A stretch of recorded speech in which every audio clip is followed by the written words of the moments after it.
आध्यात्मिक चिंतन चेतनार प्रतिफलित स्वरूप बालेश्वर सदर ब्लॉक सिंधिया पंचायत अंतर्गत नयापड़ा आंगुड़ा भागवत परिवार पक्षरु विश्वशांति महायज्ञ और अलौकिक श्री जगन्नाथ दर्शन अनुष्ठित हो जाइछि।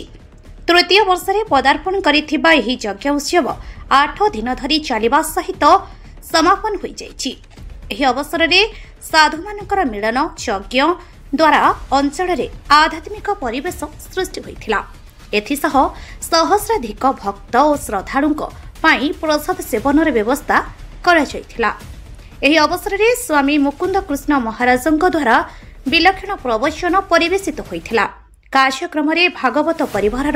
समस्त सदस्य सदस्यवृंद गोसेवक स्वेच्छासेवी माने जोगदे कार्यक्रम में सहयोग प्रदान करथिले। भागवत सप्ताह 7 दिन धरी चलता। आज तार पुण्य आहुति आज संध्यारे अच्छे साधु सम्मिलन साधु मान पाद पड़ सारा यज्ञ भी विष्णुकर यज्ञ होता। केते दिन धरी चले केबेटू चलिलानी के मसियारू चलिला चलिलानी मोर छुआटी मन ये मु जगन्नाथ को देखने न देखने मु रात रही पारे प्राय आम गाँ भीतर होता। आम गाँटी हूँ नुआपड़ा गाँ नयापड़ा गाँ सेठी आसते आमर 3 वर्ष होता से गाँव में से मोर प्राय 20-22 वर्ष हम बोधे से दिन है। 3 वर्ष हो सारापर छुआ मैंने किसी कहले यात्रा करेंगे मुझे ना यात्रा करिया प्रवचन करिया से हैरान करते पलि आस आखिर लुह दिठवा बाहर जे प्रभु एमती जगह गोटे थे तोर कम सब हम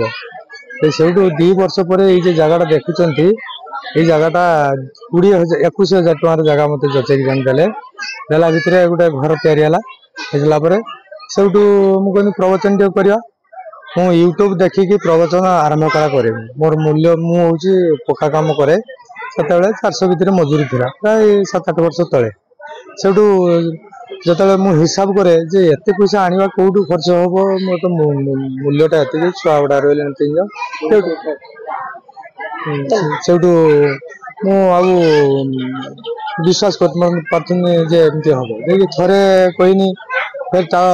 बंद कर देनी थरे हिसाब थे हिसाब करनी फिर बंद करनी तापर हिसाब करनी बंद कर तापर आसला मो अकाउंट गोटे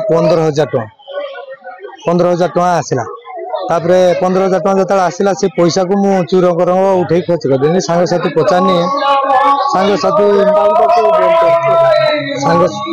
देखिए सांगसाथी की पचारनी कि मो अकाउंट के पचार ना पैसा पठे कि सेठू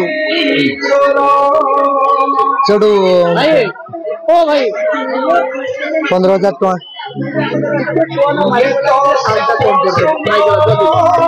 15,000 टका आरंभ कर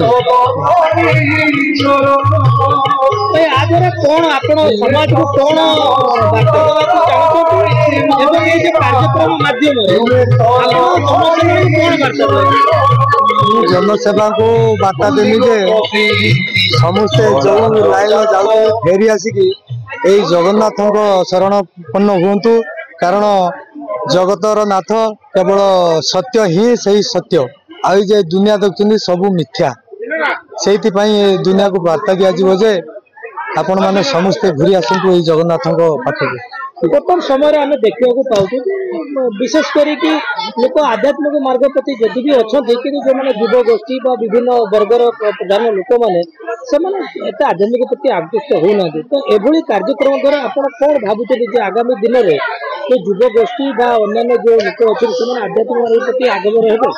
निश्चित हेबे जदि प्रत्येक गाँव में एमती प्रवचन एवं सन्थ मानकर मुखर दीपद जे शुणवे ताने प्रत्येक गाँ चेंज हो प्रत्येक गाँव वर्षर 2 थर ये कार्यक्रम करवा दरकार। सत्य जुग निश्चित फेरी आसो कली जुग हटिज जदि आम एंत सजग न हवा ताले कली जुग माड़ी आसो आम पुओ मैंने आमते पचारे ना आम बो मैंने आमते पचारे ना निश्चित कली माड़ी आसो। त्रिलोचन महांती रिपोर्ट उत्कल समाचार 24/7।